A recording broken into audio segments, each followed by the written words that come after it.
Sabe o que é esse modelo aí? O modelo da Terra plana. Agora com a pandemia deu uma esfriada o assunto, né? Mas ano passado, como essa coisa incomodou? Gente se levantando até no nosso meio, dizendo que não, porque a Terra é plana.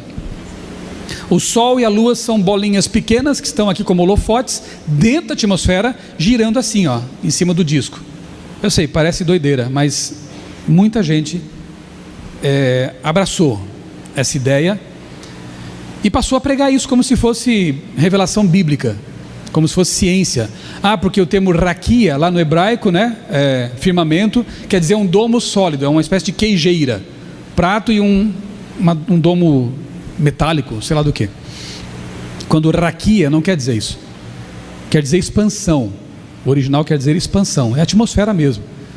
Depois vai lá no canal do nosso amigo, né, o pastor Eleazar Domini, o canal Fala Sério Pastor, e procure lá sobre domo ou raquia, o termo hebraico, ele explica lá bem direitinho o significado dessa expressão. Bem, o fato é que qualquer pessoa abraçar o terraplanismo já é uma coisa bem estranha. Me faz suspeitar que talvez nunca tenha viajado pelo mundo, me faz suspeitar que talvez nunca tenha visto um eclipse, né? O formato da sombra lá no eclipse, me faz suspeitar talvez que não entenda como é que pode se pôr o sol numa terra plana, e uma série de coisas que eu suspeito. Um cristão ser terraplanista me causa mais estranheza ainda, porque ele tem a Bíblia, ele tem outras fontes de revelação, mas um adventista, aí eu fico demais frustrado. Sabe por quê? Porque nós temos a Bíblia, nós temos a boa ciência e nós temos Ellen White. Ellen White falou disso. Opa, olha aqui, Mensagens Escolhidas, volume 3, página 317. Deus fez o seu sábado para o mundo. Leia para mim. O que é uma esfera? É uma bola, não é um disco, é algo tridimensional. E não precisa saber hebraico agora, nem grego, porque ela escreveu em inglês. Aliás, um inglês bem simples, porque ela era uma pessoa simples. É uma esfera. Deus fez o seu sábado para o mundo esférico. E quando o sétimo dia chega para nós nesse mundo, fala para mim, arredondado, controlado pelo sol que governa o dia, e todos os países e regiões é o tempo para observar o sábado. Nos países em que não há pôr do sol, tem isso? Tem, já vou te mostrar.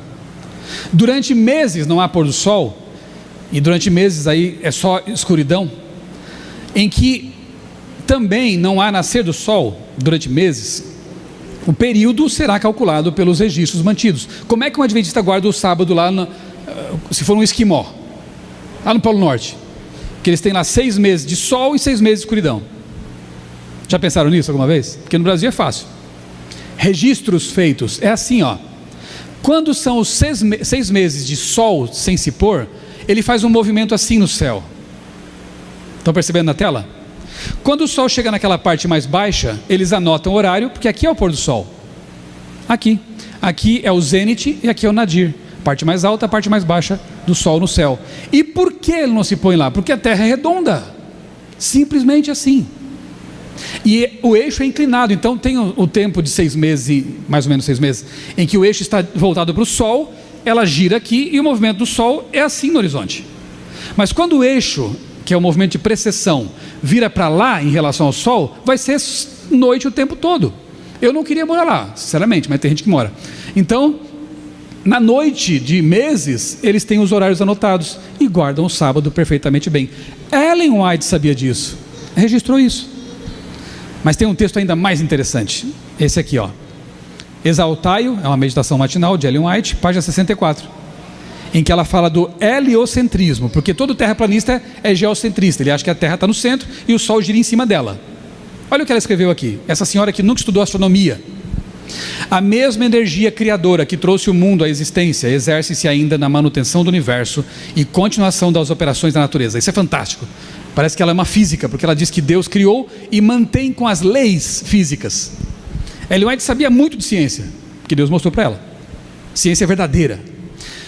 A mão de Deus guia os planetas em sua marcha ordenada através dos céus. Não é por causa de uma força inerente que a Terra, ano após ano, continua seu movimento ao redor de quem? Do Sol.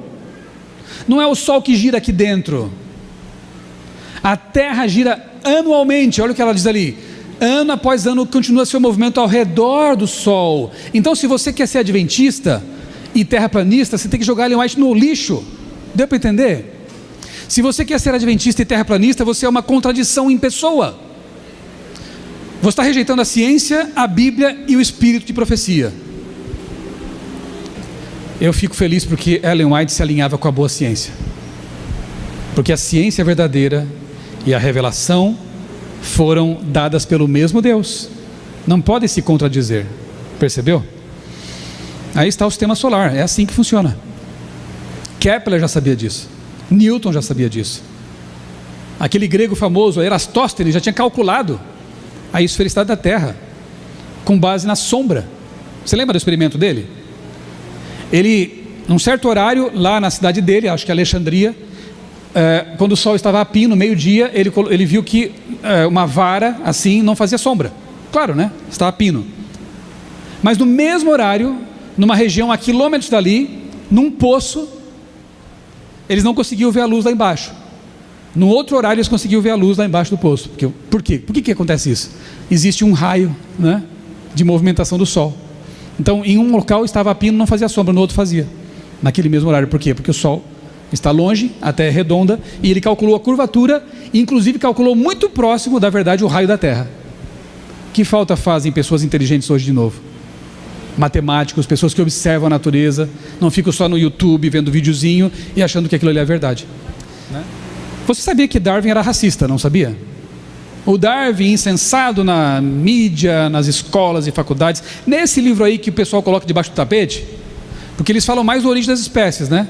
Mas o Descendência do Homem, Darwin, eu não vou ler tudo aqui porque o tempo corre, mas ele comparava, me perdoem, mas comparava os negros a símios. Darwin fez isso. Dizia que era uma raça inferior, quando hoje sabemos que não existe raça branca nem raça negra, existe a raça humana e variações étnicas. É simples assim. Como criacionistas não podemos ser racistas, porque nós descendemos de um mesmo casal, cuja cor não era nem branca nem negra, era avermelhada segundo a inspiração, era mais Apache, pele vermelha, do que outra coisa. Nesse livro Darwin ainda manifesta o seu racismo. Ok. Uma autora do mesmo tempo, deixa eu ler outra coisa, sobre mulheres, né? Tema palpitante hoje também. Darwin era machista. Ele escreveu o seguinte no mesmo livro: a distinção principal dos poderes mentais e dos dois sexos reside no fato de que o homem chega antes que a mulher, em toda ação que ele empreende. Requeira ela um pensamento profundo, ou então razão, imaginação, ou simplesmente o uso das mãos e dos sentidos. Vou parar por aqui. Resumindo, Darwin dizia: o homem chega primeiro, o homem é mais forte, o homem é mais inteligente, o homem é mais do que tudo. Por que eu gosto de falar disso? Porque Darwin é incensado na academia, porque Darwin é respeitado. Mas o que dizia Ellen White na mesma época? Porque são contemporâneos praticamente. Dizia algo maravilhoso. Mensagens Escolhidas, volume 2, página 342. O nome do homem de cor, como falavam na época, né? O nome do homem negro é escrito no livro da vida ao lado do homem branco. Não tem diferença. Todos são um em Cristo. Nascimento, posição, nacionalidade ou cor não podem elevar ou degradar os homens. O pessoal despreza Ellen White e exalta Darwin. Eu faço o contrário. Eu fico com ela. Mas ela falou contra casamentos interraciais. Estude o contexto. Estude o contexto. Não falou contra nenhuma etnia, mas disse o que poderia ser inconveniente para os filhos. Hoje, no outro contexto, é diferente. Aqui, sobre a mulher e o homem. Ao criar Eva, Deus pretendia que ela não fosse nem inferior, nem superior ao homem, mas em todas as coisas lhe fosse igual. Homens e mulheres ontologicamente iguais. O santo par não devia ter nenhum interesse independente um do outro, e não obstante, cada um possuía individualidade de pensamento e de ação. Que coisa maravilhosa!